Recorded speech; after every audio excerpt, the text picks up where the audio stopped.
You know that scent, don't you? That mix of Hoppa's number 9, vintage gun oil, and honest history that hits you when you crack open an old, heavy upright safe. That's the smell of reality, folks. It's a wake-up call, reminding us that the modern gun industry has been feeding us a line for years. There's this persistent myth, driven by high-gloss magazine spreads and influencer hype, that if you aren't carrying a space-age chassis rifle, covered in Picatinny rails and polymer, you aren't a real marksman. They keep reinventing the wheel, slapping a new coat of paint on it, and charging you double for the privilege. But if you spend any real time on a firing line, or talk to the old-timers who've been putting meat on the table for decades, they'll give you the truth straight up.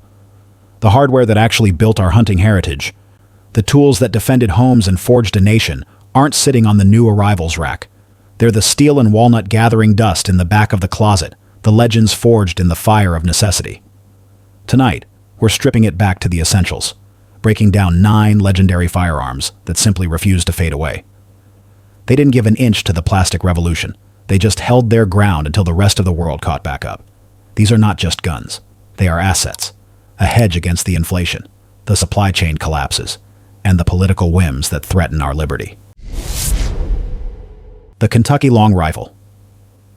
In the early 1700s, German gunsmiths in Pennsylvania reinvented the European Jaeger rifle for the brutal demands of the American frontier. They crafted longer, 40 to 48-inch barrels, a stark contrast to the shorter European designs. They went with smaller 40 to 50 caliber bores, a practical choice that conserved precious lead in a vast wilderness where resupply was months away.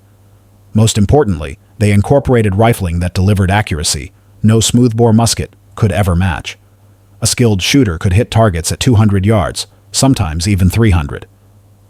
The tactile experience of a Kentucky long rifle is one of deliberate precision. It's a slow-burning relationship, not a quick fling. Loading took nearly a minute, a painstaking process of pouring powder, patching a round ball, and ramming it home. But that deliberate action built a culture of precision. The long rifle demanded skill, and that skill turned American marksmanship into legend. The recoil impulse, while present, was manageable thanks to the rifle's length and often heavier construction. The balance of a good long rifle in hand feels like an extension of the shooter's will, allowing for steady aim over long distances. The controls are simple. A hammer, a trigger, no fuss. The brass tacks of the Kentucky long rifle are clear. Its pros are its unparalleled accuracy for the era, and its efficiency in consuming precious lead. Its cons are equally apparent. It's a single-shot muzzle loader, painfully slow to reload in a skirmish, and its percussion cap ignition system, while an improvement over flintlock, could still be finicky in wet conditions. It was a hunting tool and a sniper's weapon, not a mass infantry firearm. From a logistics and market audit perspective, authentic Kentucky long rifles from the 1700s or early 1800s are incredibly rare and command astronomical prices, often over $1 million for prime examples.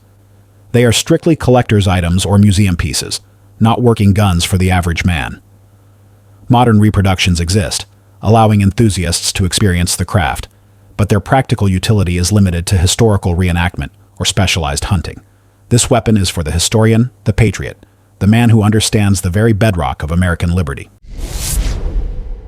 The Sharps rifle. Christian Sharps patented his ingenious falling block design in 1848, and it quickly became the definitive answer. The breech-loading action was astonishingly simple, incredibly strong, and inherently accurate.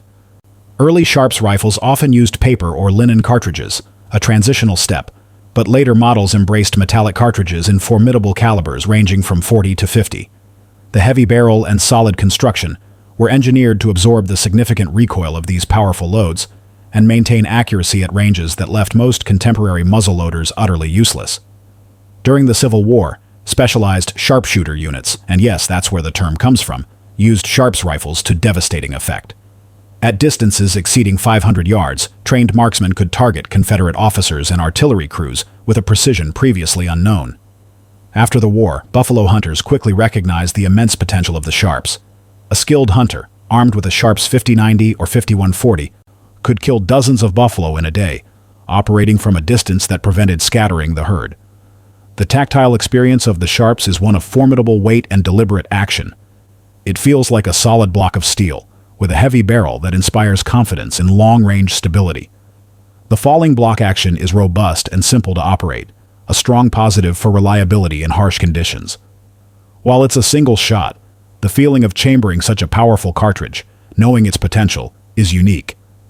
The trigger pull on good Sharps rifles, especially well-maintained originals, is often crisp and predictable, facilitating that critical long-range accuracy. Recoil, especially from calibers like the 50-90, is substantial, but the rifle's sheer mass helps absorb some of that impact, saving your shoulder from the worst of it. In terms of brass tacks, the pros of the Sharps are its incredible long-range accuracy, the sheer power of its large-caliber metallic cartridges, and its simple, rugged, and strong falling block action. The cons are primarily its single-shot nature, which makes follow-up shots slow, and its considerable weight, making it less suitable for quick, close-quarters engagements or extended carrying through dense terrain. From a logistics and market audit standpoint, original Sharps rifles are highly prized collector's items, particularly those with strong historical provenance. Prices can range from several thousands to tens of thousands of dollars, depending on condition and rarity. Ammunition for these historical calibers can be expensive, and often requires hand-loading to achieve optimal performance, meaning it's not a gun you can just feed off the shelf at Walmart. Spare parts for originals are scarce, requiring custom work or careful hunting. This is a rifle for the precision shooter, the historical reenactor, and the man who respects raw, undisputed power at range. The Henry Rifle, 1860. Benjamin Tyler. Henry didn't just improve on existing lever-action designs, he created the weapon that made Winchester famous, a true revolution in rapid-fire capability. Patented in 1860, the Henry rifle featured a 24-inch barrel, a distinctive brass frame, and a tubular magazine that held 15 of its unique 44 rimfire cartridges. With a simple lever of the action, a fresh round was instantly chambered. At the Battle of Franklin in 1864, a single company armed with Henry rifles held off repeated Confederate assaults, delivering a volume of fire that made Southern soldiers believe they faced a full regiment. One Confederate soldier, astonished by the relentless barrage, famously wrote, "That damn Yankee rifle they load on Sunday and shoot all week." The Henry was not without its imperfections. Its magazine tube was exposed and vulnerable to damage. The 44 rimfire cartridge, while revolutionary for its capacity, wasn't as powerful as contemporary military rounds like the 58 caliber fired by the Springfield Model 1861, but the sheer speed of fire changed battlefield tactics. One man with a Henry could deliver more lead downrange than an entire squad armed with muzzle loaders. The tactile experience of the Henry Rifle 1860 is defined by its smooth lever action and the distinctive, warm feel of its brass receiver. When you cycle the lever, it's a fluid motion that chambers around with authority, but without being clunky. The rifle's balance with its long barrel is surprisingly good for a repeating rifle of its era, allowing for quick target acquisition. Holding it, you can feel the elegance of its design, a significant step forward from the rougher, slower firearms that preceded it. In terms of brass tacks, the Henry's pros include its phenomenal 15-round capacity and its truly revolutionary rate of fire for the 1860s. It was a tactical game-changer. Its cons were the vulnerable, exposed magazine tube that could be dented or damaged, and the relatively less powerful 44 rimfire cartridge, which also required a special loading procedure at the muzzle end of the magazine tube, making it awkward. From a logistics and market audit perspective, original Henry rifles are iconic collector's items and extremely valuable, with prices easily reaching tens or even hundreds of thousands of dollars, particularly for models with known historical provenance. These are investment pieces for serious collectors. Modern reproductions by companies like Uberti and Henry Repeating Arms, the spiritual successor, though not directly descended, are widely available. This rifle is for the collector of true innovation. It's a piece of history that laid the groundwork for the future, proving the devastating power of rapid-fire repeaters and setting the stage for all lever actions that followed.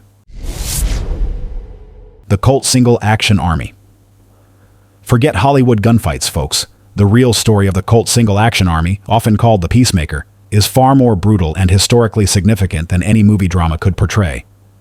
In 1872, the U.S. Army sought a new sidearm, powerful, utterly reliable, and critically chambered for the same .45 caliber cartridge as their trapdoor rifles. Samuel Colt's design won that coveted contract.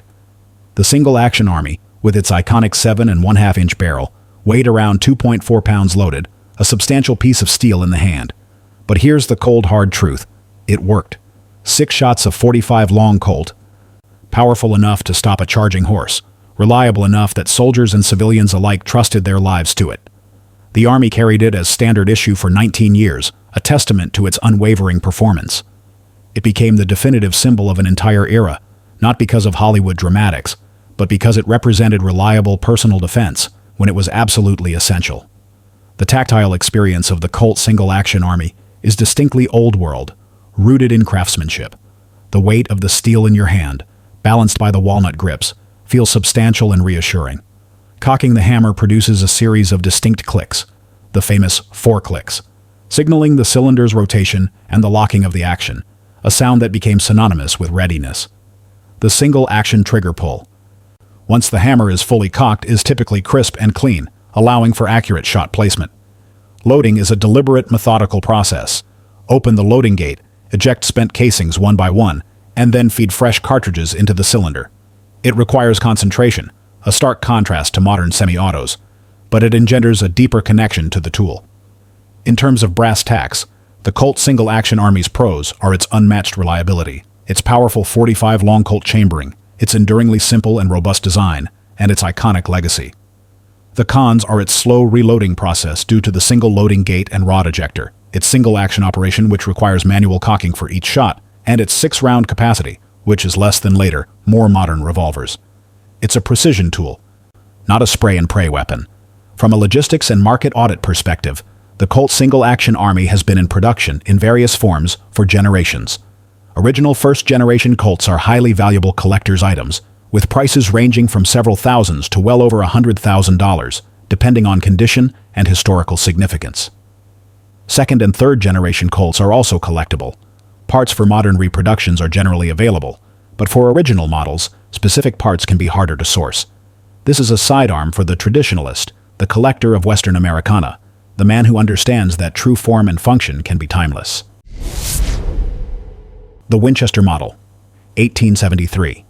They called it the gun that won the West, and for once, the legend is absolutely true. Winchester's Model 1873 combined everything frontiersmen and settlers needed in one elegant package: the speed of a lever action, the capacity of a tubular magazine, and the game-changing versatility of new centerfire cartridges like the 4440. With a standard capacity of 15 rounds, propelled by Benjamin Tyler Henry's toggle link action, refined by Nelson King, this rifle was a marvel. Between 1873 and 1919, Winchester manufactured over 720,000 Model 1873 rifles. The Model 1873 wasn't the most powerful rifle of its era. The Sharps hit harder, and the Springfield reached further. But the Winchester was there, in more hands, in more places, doing more work than any competitor. The tactile experience of the Model 1873 is one of smooth, effortless action. The lever throw is quick and intuitive, allowing for rapid follow-up shots that were revolutionary for the time.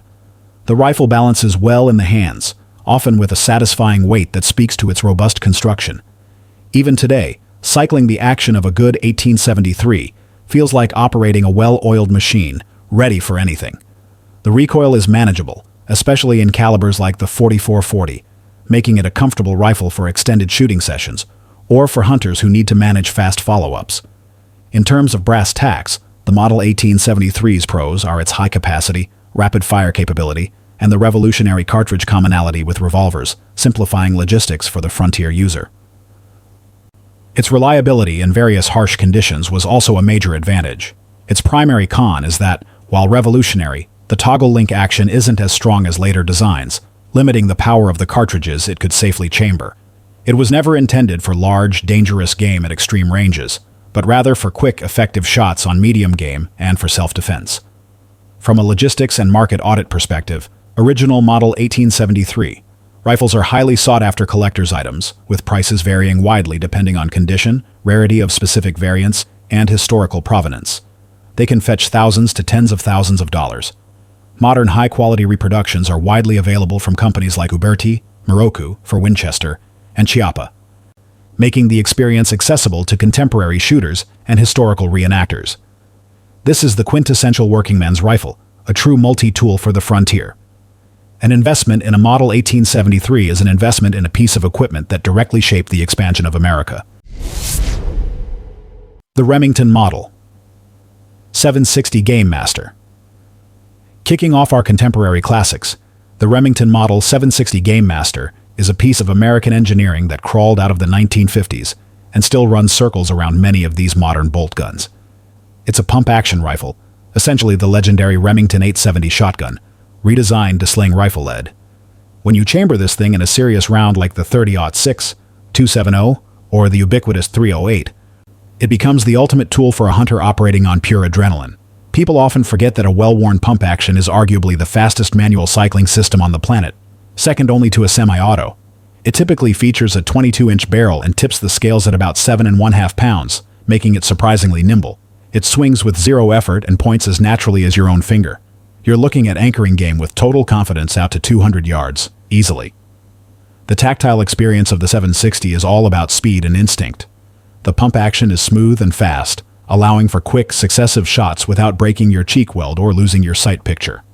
The rich walnut stock feels solid against your shoulder, absorbing some of the recoil, which can be stout in larger calibers, but is entirely manageable for a seasoned shooter. That crossbolt safety clicks with absolute authority, no mushy plastic feeling here. The controls are simple and intuitive, making it a reliable choice for cold-gloved hands. It's a breeze to field strip on a tailgate, a true workingman's rifle built for the realities of the field. In terms of brass tacks, the pros of the 760 are its extremely fast manual follow-up shots, its robust reliability, its natural pointing characteristics, and its use of detachable box magazines which are quick to reload. It handles powerful hunting calibers with ease. From a logistics and market audit perspective, you can find these on the used market for $500 to $600, which absolutely nukes the argument that you need $2,000 to fill a freezer. That price point makes it an incredible value. Since production stopped decades ago, finding spare parts can be a bit of a treasure hunt, and spare magazines are becoming increasingly difficult to find and can be surprisingly expensive, quickly approaching unobtainium status. This is for the practical hunter, the man who values speed, rugged reliability, and no-nonsense performance in thick woods or heavy brush.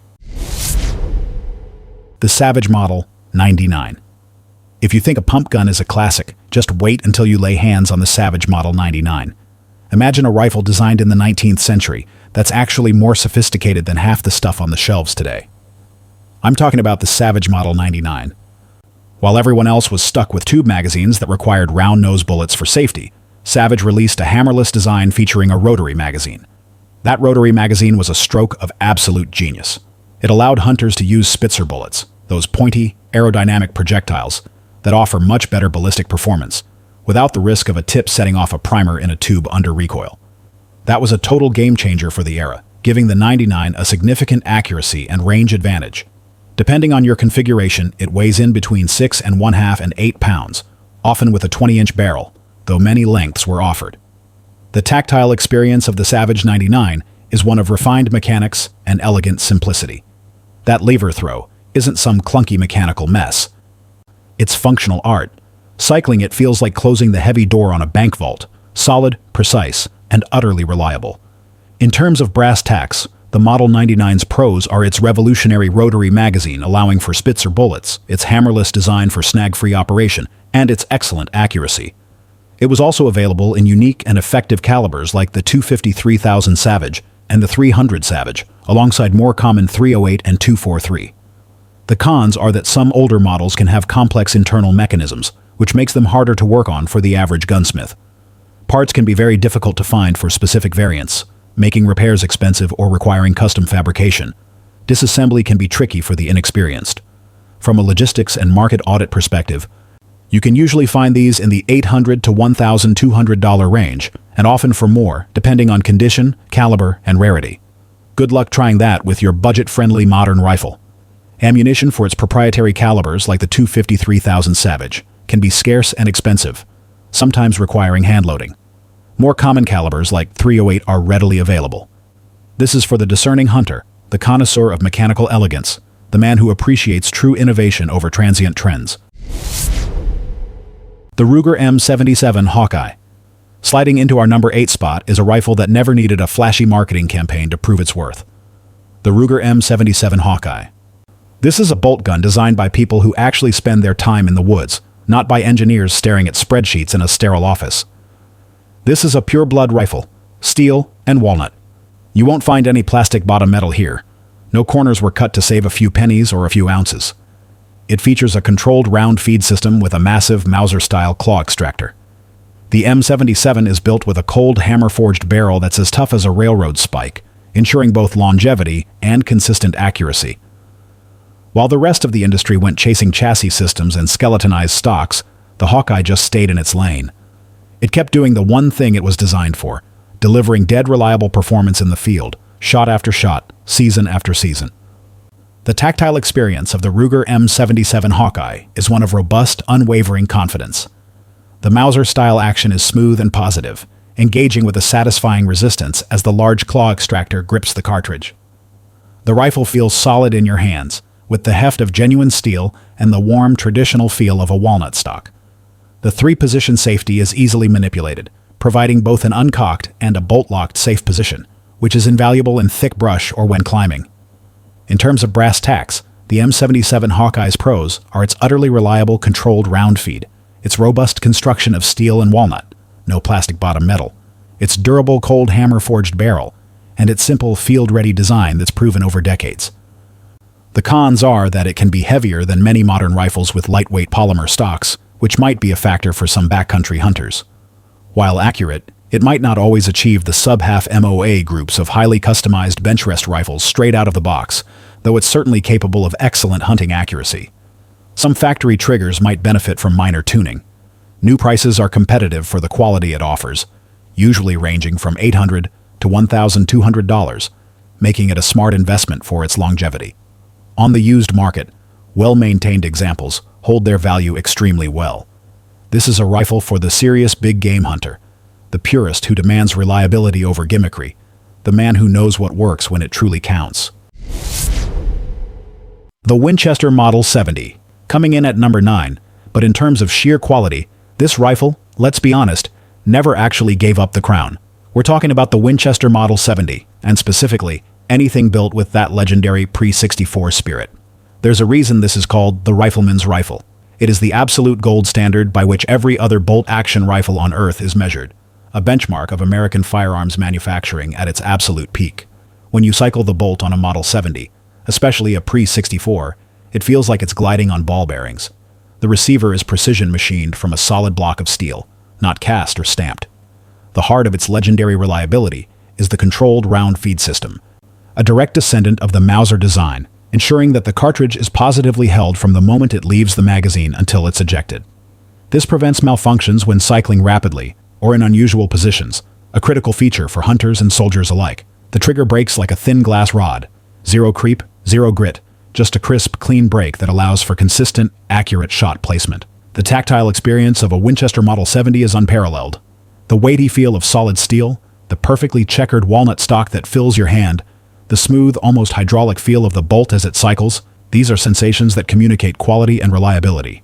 The classic three-position wing safety, another nod to the Mauser, provides a clear visual and tactile indicator of the rifle's status. In terms of brass tacks, the Model 70's pros are its legendary accuracy, its utterly reliable controlled round feed action, especially in the pre-64 design, its exceptional build quality and materials, its silky smooth bolt action, and its world-class trigger. It is a rifle that will outlive you, your children, and possibly your grandchildren. Its enduring value is undeniable.